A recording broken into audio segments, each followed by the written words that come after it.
The backup goalkeeper, Stefan Moreno, makes his FA Cup debut. And we've got 6 changes for Chelsea. Kepa Arrizabalaga stays in goal. James was on his way back after the injury that kept him out of the World Cup. They both missed the World Cup with England, incidentally. Well, here's Palmer put through, and he's hit the side netting. He's run from outside to in, he's onside when the ball's played. Laporte just bends it round. Last defender, Chalobah got caught out there. He just tries to pass it in at the near post. Actually goes between the legs of Kepa. They're discussing, can we really shoot from this distance, or does it need to be clipped into the box? No. Morris decides to have a shot. Well, that's extraordinary. He's done it to Chelsea again. It was certainly in his range. And Riyad Mahrez, in these 3 games, in a short space of time between these 2 clubs, has scored in all of them. Just watch here. It goes down the side of the wall, over the wall. It goes over the wall. Well, the distance helps you, didn't it? Because there was time for it to go up and back down again. And it beats the goalkeeper, Kepa. He takes one step across, but can't get there with the dive. It's a brilliant free kick. Laporte, the appeals for handball there. Alvarez had the shot on goal. Just looking potentially at the handball here. Oh, that's happened. I don't think there's any question about it. It's a pretty easy decision, I think, from the referee, Rob Jones. He's probably going to turn it back now, and he's going to give a penalty. But just what Havertz is doing there, okay, it's a desperation moment, but it's a penalty.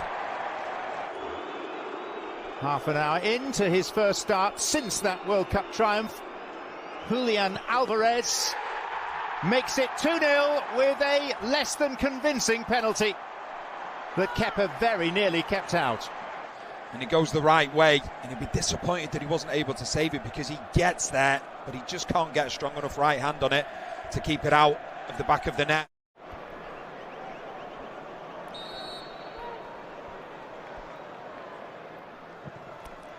Mahrez. Kepa taking no chances. It was comfortable enough for him, but just putting it over the bar. This goes in between the wall and Hall. That just gives Kepa the ability. Palmer. Rodri. Mahrez. It's Walker, and it's turned in for 3. Phil Foden. And it's becoming a Sunday stroll for Manchester City.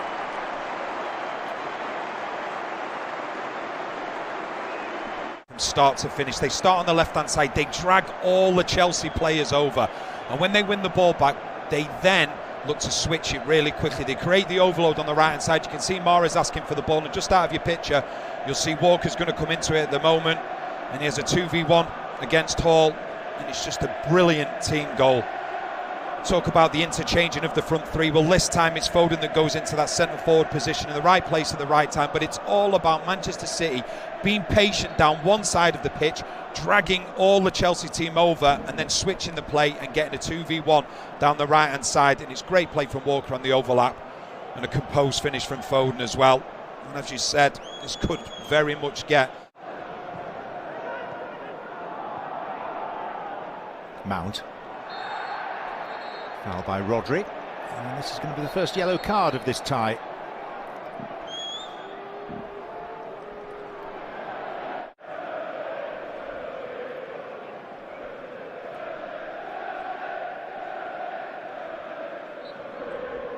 Gallagher.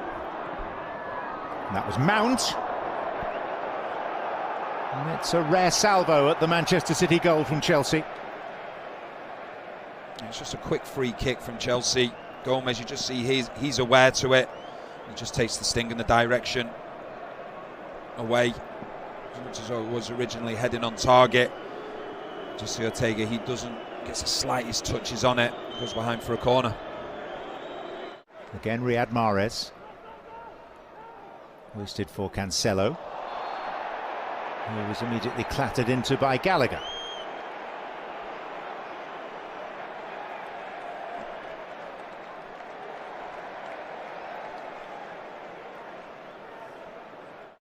Cancelo always on the front foot, so technically gifted, and Gallagher, very rare to see him in the right wing back position. It's a little bit alien to him, and that's the last thing you want. You know, I know it was mentioned at half-time by Craig in particular about the young players playing in the back four. If you're going to play these young players, you have to give them protection. So maybe start off the way that they are playing now, which is with a back five. It enables the younger players then to be on that front foot at times.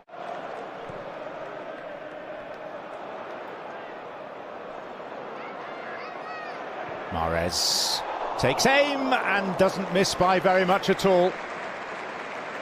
Such a good player, Mahrez. You know exactly what he wants to do, but as a defender, it's so difficult to stop him. You want to try and get him on his right foot.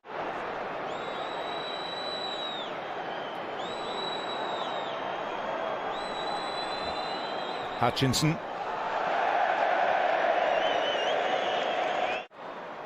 Mahrez faced by Koulibaly. Support from Bernardo Silva. Slipped through beautifully for Phil Foden, who got a nudge, and that is a penalty.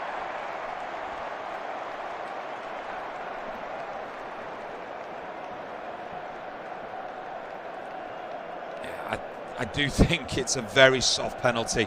It's great play initially from Bernardo Silva, the pass that he picks out here.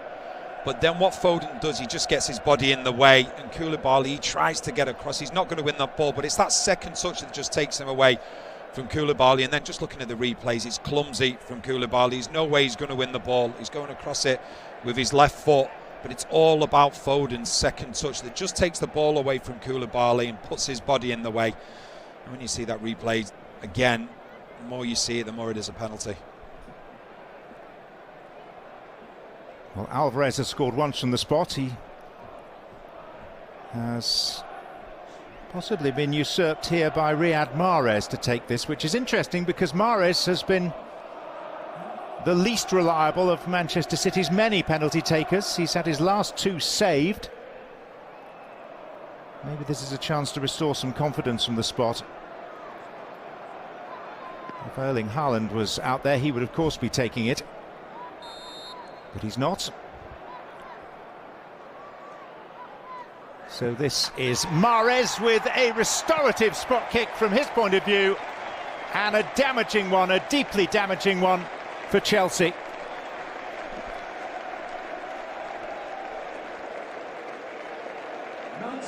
Now, unlike the first penalty when Kepa went the right way but just couldn't get enough on the penalty from Alvarez, Kepa this time goes the wrong way, and it's an outstanding penalty from Mahrez right into the top corner.